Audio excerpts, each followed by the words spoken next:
Est-ce que les dommages causés par les crues printanières sont assurés? La réponse est non si vous n'avez qu'un contrat de base avec votre compagnie d'assurance. La protection liée aux inondations est optionnelle. Vous devez donc en faire la demande au préalable, surtout si votre maison se situe en zone inondable.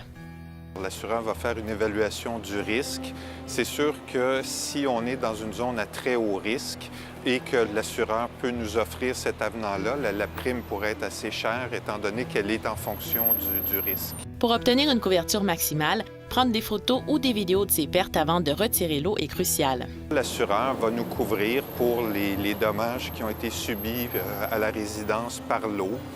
Ça peut être aussi des objets qui ont été transportés par l'eau qui viennent frapper notre résidence.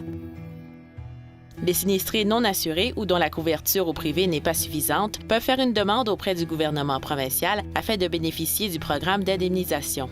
Si on a l'assurance inondation avec une limite, disons par exemple 30 000 de protection et que nos dommages sont moindres que le montant, bien c'est l'assureur qui va vous indemniser au complet. Si les dommages dépassent votre couverture d'assurance, à ce moment-là, vous pouvez faire une demande d'assistance financière au ministère.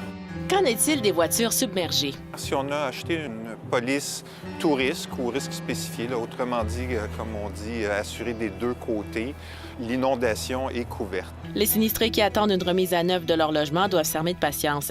Lors de situations de crise, les entrepreneurs sont souvent débordés, ce qui ralentit le traitement des dossiers. Quant à ceux qui décideront de déménager, ils auront droit à une aide financière gouvernementale pouvant aller jusqu'à 200 000 $. Rebecca Salomon, Météo Média, Montréal.